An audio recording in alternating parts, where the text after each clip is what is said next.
आज सकाळी सकाळी महाराष्ट्रात पॉलिटिकल भूकंप झाला. नाव ऐकलं तर कोण?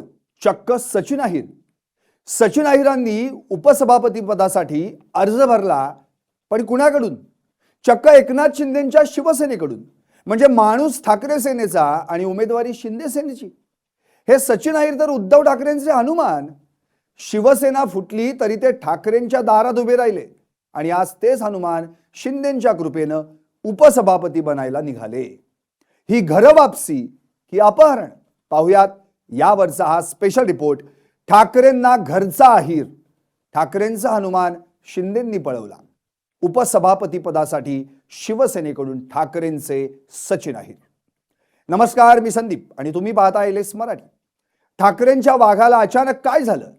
शिंदेंनी उपसभापतीचं गाजर दाखवलं आणि अहिरांचं मन बहकलं. हे गाजर आहे की गळाला लागलेला मासा?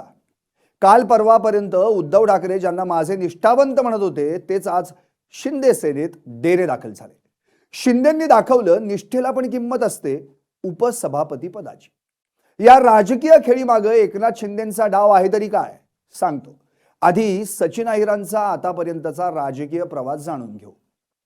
सचिन अहिर यांचा आजवरचा राजकीय प्रवास.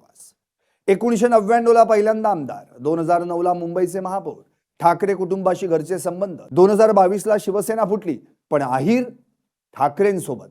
विधान परिषद आमदार आणि शिवसेना उद्धव बाळासाहेब ठाकरे गटाचे मुंबई विभाग प्रमुख. मुंबईत ठाकरे सेनेचे सेकंड इन कमांड. शिंदेंनी अहिरांनाच का उचललं? काय आहेत या मागची कारण? पाहूया. हा माझा वाघ आहे असं ज्यांच्या बाबतीत उद्धव ठाकरे मोठ्या हिकमतीनं म्हणायचे, तोच वाघ आज पळाला.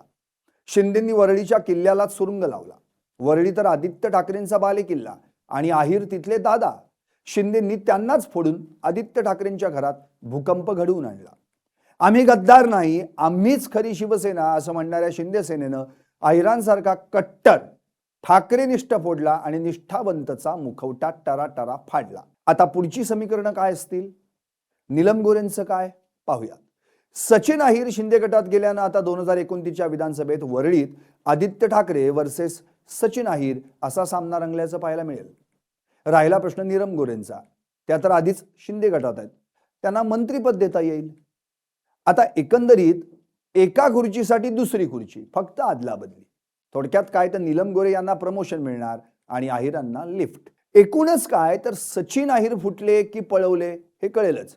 पण एक नक्की, उद्धव ठाकरेंच्या गोट्यात आता कुणीच सेफ नाही. आपण फक्त पाहत राहायचं, पुढची विकेट कोणाची सांगता येत नाही. तुम्हाला काय वाटतं? व्हा व्यक्त आणि पाहत रहा LS मराठी फक्त.